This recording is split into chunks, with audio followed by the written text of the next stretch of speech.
안녕하십니까. 심평 변호사가 임금은 교만, 신하는 아첨 새겨듣길 위기 아니라는 아첨꾼을 쳐내라, 이런 의미의 발언을 했습니다.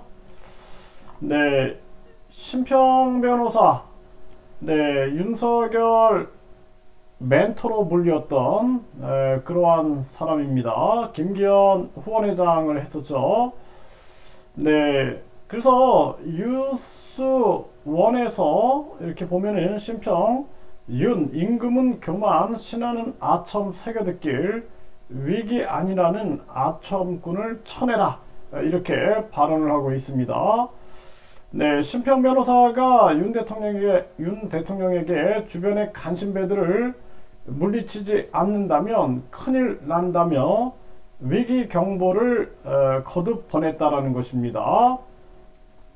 최근에는 윤 대통령이 보수만 찾는다, 윤 대통령이 검찰 중심 편중 인사를 한다, 그럼에도 22대 총선 때 검사 출신을 대거 공천시키려 한다, 이에 국민들이 멀어져 가고 있다, 이러면 총선은 가망 없다, 그러면 레임덕에 빠진다는 위기음을 날리자 여권 강경파들이 공격을 퍼붓고 있다, 이렇게 소개했다라는 것입니다.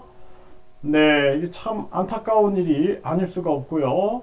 여권을 지지하는 강경파들은 윤석열 대통령이 모든 면에서 잘하고 있고 자신들이 똘똘 뭉치면 내년 총선은 반드시 이기도록 돼 있다, 이렇게 말하는데 그걸 완전한 허상이다라고 강력하게 비판을 하고 있다라는 것입니다. 여론조사에서 내년 총선에서 여당 야당 어느 쪽 후보를 지지할 것이냐 물음에 여권이 큰 폭으로 밀리고 있다라는 거죠. 상황은 이처럼 엄중하고 불길하다, 조만간 큰 변화를 끌어내지 못하면 여권은 총선에서 참패한다, 이렇게 얘기를 했어요. 그리고 변화가 무엇인지에 대해 신 변호사는 중국 청나라 태평시대를 이끈 견융제의 말을 살펴 행할 필요가 있다라고 얘기를 했습니다.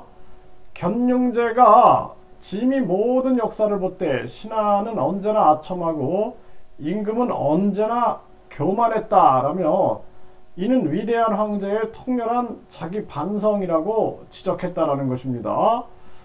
윤 대통령도 자신의 마음가짐과 직원자 확보에 대해 엄숙한 내적 성찰이 필요하다라고 주문을 했다라는 것입니다.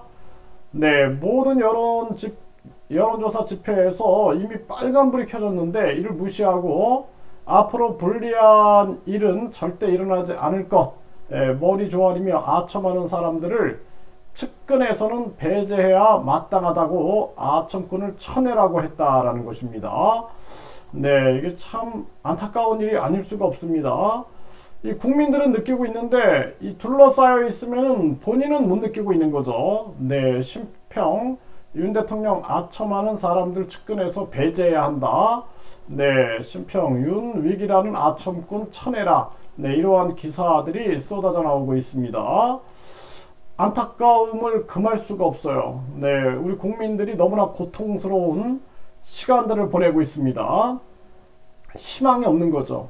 민주당은 이재명 리스크로 신음하고 있고 그럼에도 불구하고 못 느끼는 거예요. 국민이 뭐라고 얘기하는지 듣질 않는 거죠. 민주당에서는 제대로 정신 박힌 사람이 그 박지원 전 위원장, 그 박지원 전 위원장 말을 들어야 되는데 듣지 않는 겁니다. 지금 국힘도 마찬가지예요. 지금 국힘 같은 경우에도 이 명예당 대표 뿐만 아니라 당정 1차나 외칠 줄 알았지 제대로 정신 박혀있는 사람들이 없어요. 참 안타까운 일이 아닐 수가 없습니다.